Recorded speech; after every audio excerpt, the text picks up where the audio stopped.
आइए आज से हम मार्केटिंग का अपना ये क्लास शुरू करते हैं। मार्केटिंग की जब हम बात करेंगे तो सबसे पहले इंट्रोडक्शन टू मार्केटिंग आता है। निश्चित रूप से हम पहली बार जब किसी से मिलते हैं तो उसके बारे में जानते हैं, मीन्स उससे हम इंट्रोड्यूस होते हैं और उसके बारे में और अपने बारे में एक दूसरे को बताते हैं। तो industrial activities have no meaning unless they are fully supported by marketing inputs. That is, production has no meaning unless it is exchanged for money or money's worth. That is why marketing is more important than manufacturing. समझ रहे हैं मेरी बात? इस class में, इस lecture में हम जानने की कोशिश करेंगे as an introduction to marketing. In this class plans to touch the words market and marketing. Question उठता है, what is market? What is market? बाजार क्या है? बाजार हम नॉर्मल अगर जो बात करें तो बाजार जो हमारे घर के पास है, जहां हमारी ज़रूरत की चीज़ें हमें कुछ पैसे देकर मिल जाती हैं और हम उन रिक्वायरमेंट्स को फुलफिल कर लेते हैं और सेटिस्फाइड हो जाते हैं। फिर जब हमारी ज़रूरत होती है, नीड क्रिएट होती है, फिर हम उस जगह पर जाते हैं और अपने रिक्वायरमेंट की चीज़, अपनी नीड की चीज़ परचेज कर लेते हैं, यानी कि मनी से हम वो अपनी वांट या नीड फुलफिल कर लेते हैं। It is the whole of any region in which buyers and sellers are brought into contact with one another, and by means of which the price of the goods tend to be equalized easily and quickly. Market is not a geographical place necessarily, but coming in control with each other, the buyer and seller, to transact the business. According to Mr. Pyle, market includes both place and region which buyers and sellers are in free competition with one another. Mr. Pyle ने कहा है कि market वो जगह है जहाँ पर buyer और सेलर फ्री होके कंपटीशन करते हैं। कंपटीशन मतलब समझ रहे हैं ना, जहाँ पर अपनी नीड की चीज़ों का बार्गेनिंग करते हैं, अपनी नीड को फुलफिल करने के लिए 1, 2, 3, 4, 5, 6 मतलब नंबर ऑफ ऑप्शंस में से 1 या 2 जो रिक्वायरमेंट होती है उसे क्या करते हैं, चूज करते हैं, सेलेक्ट करते हैं। मीन्स मार्केट वह वो जगह है जहां पर 2 या 2 से अधिक लोग या बायर या सेलर मिलकर एक दूसरे से अपने जरूरत की चीजें को आदान प्रदान करते हैं, ट्रांजैक्ट करते हैं। मतलब एक को गुड्स चाहिए तो दूसरे को money.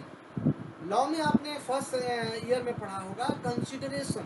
Consideration means something for something in return, कुछ के बदले कुछ की वापसी। यानी कि एक को मटेरियल मिल रहा है, एक को गुड्स मिल रहा है, एक को नीड उसकी फुलफिल हो रही है, तो दूसरे को क्या मिल रहा है, मनी और मनीज वर्थ।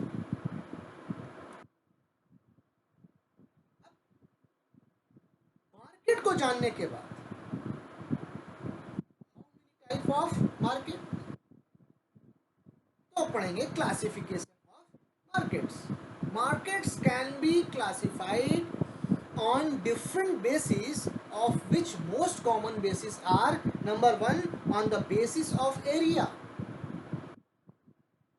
means क्षेत्र के आधार पर क्लासिफिकेशन ऑफ मार्केट, एरिया के बेस पर क्लासिफिकेशन ऑफ मार्केट। और ये एरियाज में भी कौन कौन से एरिया है, local, regional, national and international. बिल्कुल सही. Local means mostly dealing in perishable and semi-perishable goods like fish, flowers, vegetables, milk, egg and others. जो perishable मतलब जल्दी खराब होने वाली, जल्दी नष्ट होने वाली चीजें हैं, वो आपको लोकल मार्केट में दिखेगी. क्या फूल लेने आप अपने घर से गुमटी मार्केट जाते हैं, या फूल लेने आप अपने घर से पीपीएन मार्केट जाते हैं? नहीं. फूल लेने आपका नियरेस्ट जो है घर का जो मोड़ होगा या क्रॉसिंग होगी या घर के आसपास कोई मंदिर होगा, वहाँ आपको फूल मिल जाएंगे, फ्लावर मिल जाएंगे. मिल्क घर से आप 5 किलोमीटर 10 किलोमीटर दूर लेने नहीं जाते. वो लोकल एरिया में immediate with in walking distance पे आपको मिल्क भी अवेलेबल हो जाता है, वेजिटेबल भी अवेलेबल हो जाता है, एग या ब्रेड्स भी अवेलेबल हो जाते हैं, कर्ड अवेलेबल हो जाते हैं, पनीर अवेलेबल हो जाते हैं. ये सारी चीज़ें जो है परशिएबल गुड्स होती हैं और आपके नियरेस्ट लोकल मार्केट में अवेलेबल होती हैं. Regional market covers a wider area, maybe district, state or interstate, dealing in durable and non-durable consumer goods and industrial products, including agricultural produce. Means regional market जो कि आपका with in district हो सकता है, यानी कि एक एरिया से दूसरे एरिया. मान लीजिए जैसे आप गोविंद नगर एरिया में रह रहे हैं तो आपका पनकी एरिया हो सकता है, कल्याणपुर एरिया हो सकता है, इंदिरा नगर एरिया हो सकता है. तो विद इन डिस्ट्रिक्ट जिसमें आपका ड्यूरेबल गुड्स भी हैं और नॉन ड्यूरेबल. थर्ड जो है आपका है national market on the basis of area में. National area covered within the national boundaries dealing in durable and non-durable consumer goods like industrial goods, metals, forest products and agriculture products. ये सारी चीजें national market में आती हैं. और international market means the movement of goods is widespread throughout the world. Cross the boundary हो between two nation, between two और more, जिसको हम लोग बाइलेटरल और मल्टीलेटरल ट्रेड भी कहते हैं. The second point is on the basis of time. The time duration is the factor. Accordingly there can be short period and long period market.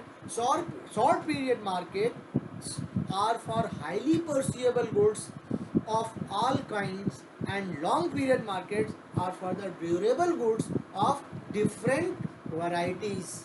देखिए short और लॉन्ग, ठीक उसी तरह शॉर्ट मीन्स जहाँ पर समय कम आपको मिल रहा हो, यानी कि जहाँ पर परशिएबल गुड्स हैं उनको जल्दी, जितनी जल्दी उसके इतने करीब मार्केट में होना चाहिए. और जो लॉन्ग जो आपका मार्केट टाइम है, जो अकॉर्डिंग टू लॉन्ग टाइम जो है, वहाँ पर आपका जो नॉन ड्यूरेबल गुड्स जो हैं उनका डिफरेंट वैरायटीज जो है अवेलेबल होनी चाहिए. जो थर्ड इसमें आएगा on the basis of transaction these can be spot and future. Spot once the transaction take place means immediate transaction. लिया और दिया, A ने B से प्रोडक्ट लिया और B को उसका कंसिडरेशन दे दिया. That is called spot market. Future market, transaction are finalize but delivery is pending. Transaction तो फाइनल हो गया बिटवीन टू पार्टीज. हाँ मुझे ये, क्या आपको ये लेना है? यस मुझे ये लेना है, that is final. Offer accept हो गया और जैसे ही ऑफर एक्सेप्ट हुआ एग्रीमेंट देन कन्वर्ट, कॉन्ट्रैक्ट में कन्वर्ट हो गया. But delivery is pending, something is missing here, यहाँ पर कुछ मिस हो रहा है, यानी कि जो आपका प्रॉमिस है वो क्रिएट हो चुका है, but performance of the contract अभी नहीं है। परफॉर्मेंस ऑफ कॉन्ट्रैक्ट कब होगा? जब डिलीवरी गुड्स जो है डिलीवरी में कन्वर्ट हो जाएगी और पेमेंट उसको रिसीव हो जाएगा, means future transaction. Fourth point, on the basis of regulation, market can be regulated. Regulated is one in which business dealing take place as per set rules and regulations regarding quality, price, source, changes and so on, such as agricultural product and securities. Unregulated, it is a free market where there are no rules and regulations. They are amended or changed as per the requirements of parties.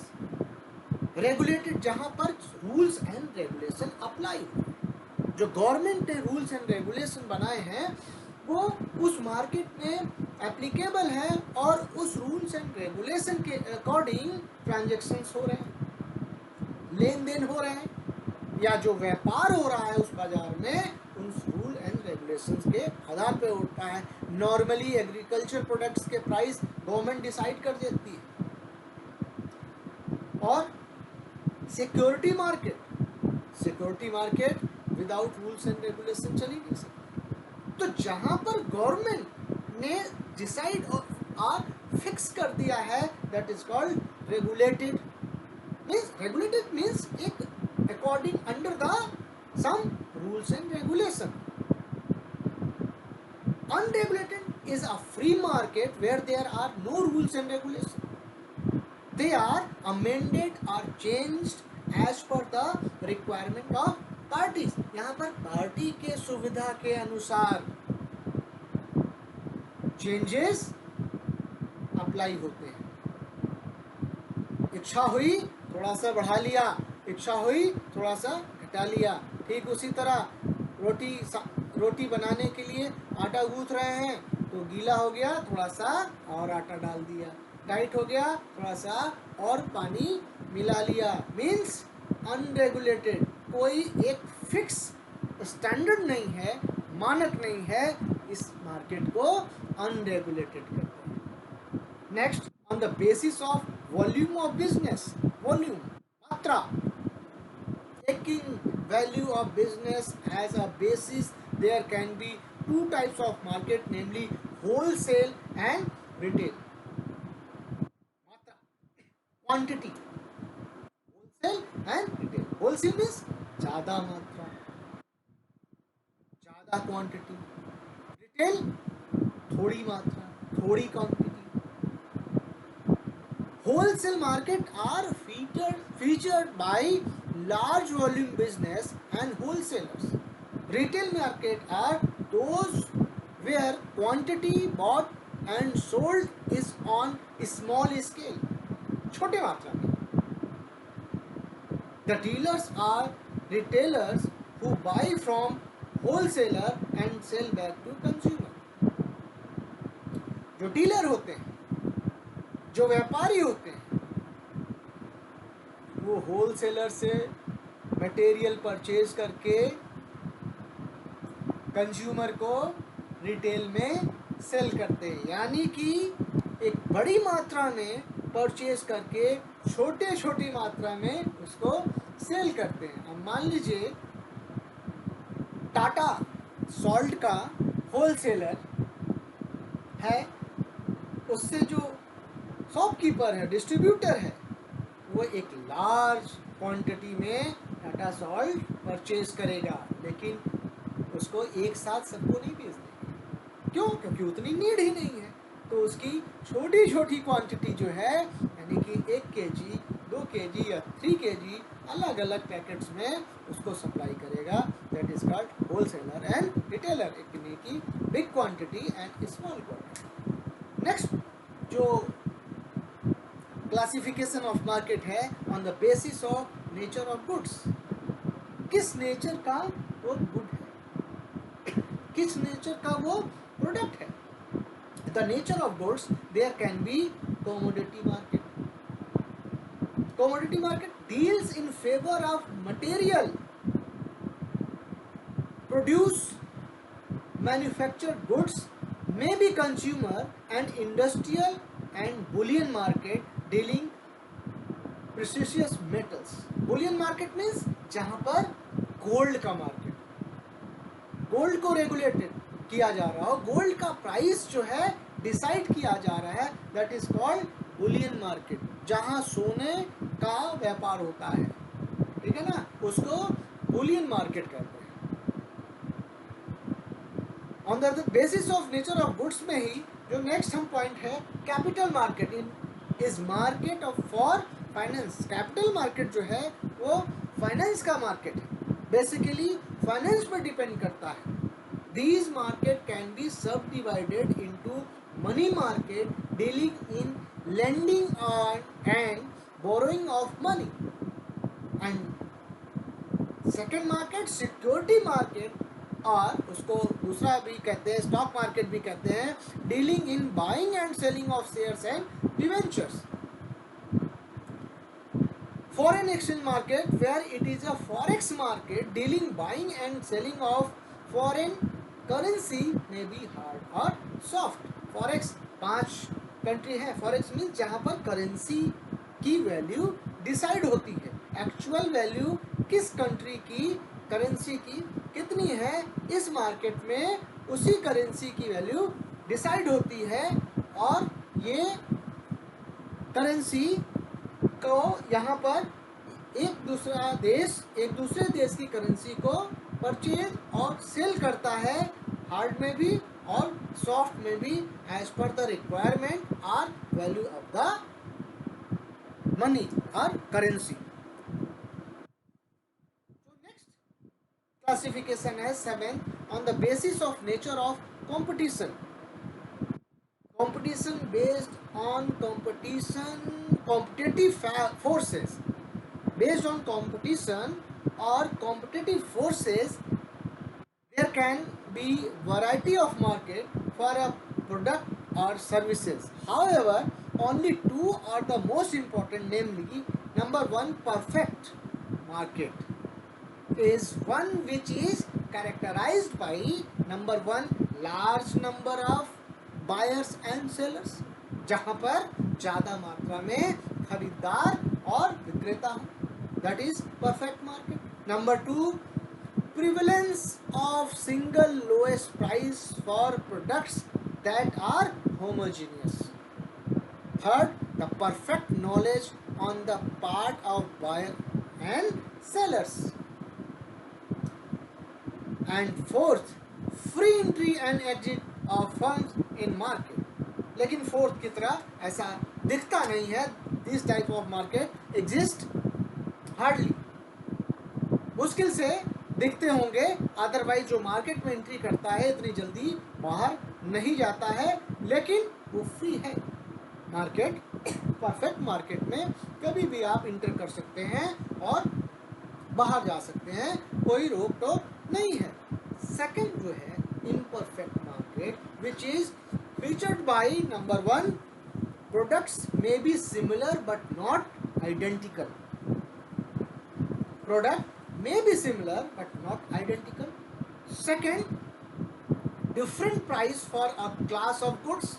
अलग अलग दाम है, अलग अलग price है. Third, existence of physical and psychological barriers on movement of goods. ये important चीज है. And fourth, no perfect knowledge of product and other dimensions on the part of buyers and sellers. And last classification of the market on the basis of demand and supply. Based on demand and supply conditions और hold of buyers and seller, there can be, number one, sellers market, and number 2, buyers market. Sellers market is one where sellers are in driver's seat and the buyers are the receiving end. Means कि जहाँ पर seller dominating position पे हो और buyer उसको accept करने की position पर हो, that is sellers market. It is a situation where demand for good exceeds supply. And number two, buyer's market is one where buyers are in commanding position. That is, supply is exceeding the demand for the goods. यानी कि जहाँ पर buyer जो है वो dominating position पर हो और सेलर रिसीविंग पोजीशन पर हो, that is called buyers market. तो आज की क्लास में इतना ही। नेक्स्ट क्लास में हम व्हाट इज मार्केटिंग पढ़ेंगे। और अभी तक जो अगर लेक्चर में कहीं आपको कंफ्यूजन है तो बेहिचक मेरे व्हाट्सएप नंबर पे अपना प्रॉब्लम आप सेंड कर सकते हैं। मैं कोशिश करूँगा कि जल्दी से जल्दी उसको आपकी उस प्रॉब्लम को सॉल्व करूँगा। लेकिन ये प्रॉब्लम तभी क्रिएट होगी जब आप उसको पढ़ेंगे। अगर नहीं पढ़ेंगे तो कोई प्रॉब्लम क्रिएट नहीं होगी। Thank you very much. Stay home, stay safe. Thank you.